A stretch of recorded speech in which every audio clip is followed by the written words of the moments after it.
ಬಹಳ ಹಿಂದೆ ಒಂದು ಹಳ್ಳಿಯಲ್ಲಿ ರಾಮ್ಲಾಲ್ ಅನ್ನೋ ರೈತ ತನ್ನ ಹೆಂಡತಿ ಮತ್ತು 4 ಗಂಡು ಮಕ್ಕಳೊಂದಿಗೆ ವಾಸಿಸ್ತಾ ಇದ್ದ.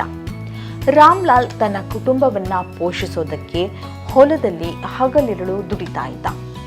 ರಾಮ್ಲಾಲ್ ಕಷ್ಟಜೀವಿಯಾಗಿದ್ದ. ಆದರೆ ಅವನ ಮಕ್ಕಳು ಮಾತ್ರ ಸೋಮಾರಿಗಳಾಗಿದ್ರು. ಯಾವುದೇ ಕೆಲಸವನ್ನ ಮಾಡ್ತಾ ಇರಲಿಲ್ಲ. ದಿನ ಇಡೀ ಹಳ್ಳಿಯ ಸುತ್ತಲೂ ಓಡಾಡ್ತಾ ಕಾಲ ಕಳೀತಾ ಇದ್ರು. ತನ್ನ ಮಕ್ಕಳ ಈ ಗುಣಗಳಿಂದ ರಾಮ್ಲಾಲ್ ತುಂಬಾ ಅಸಮಾಧಾನಗೊಂಡಿದ್ದ. ಒಂದು ದಿನ ರಾಮ್ಲಾಲ್ ತನ್ನ ಹೆಂಡತಿಯನ್ನು ಕರೆದು, ಈಗೇನೋ ನಾನು ದುಡಿತಾ ಇದ್ದೇನೆ, ದಿನ ಸಾಗುತ್ತೆ, ಹೊಲ ಗದ್ದೆಗಳ ಕೆಲಸ ಸುಸೂತ್ರವಾಗಿ ಸಾಗ್ತಾ ಇದೆ. ನನ್ನ ನಂತರ ಏನಾಗುತ್ತೋ ಗೊತ್ತಿಲ್ಲ.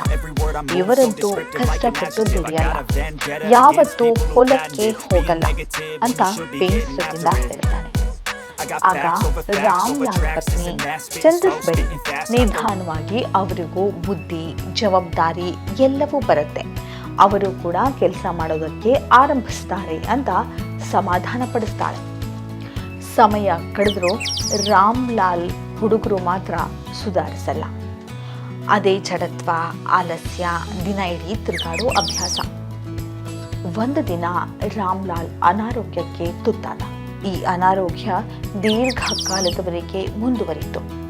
ಹೀಗಿರುವಾಗ ಒಂದು ದಿನ ರಾಮ್ಲಾಲ್ ತನ್ನ 4 ಮಕ್ಕಳನ್ನ ಕರೆಯುವಂತೆ ತನ್ನ ಹೆಂಡತಿಗೆ ಹೇಳಿದ.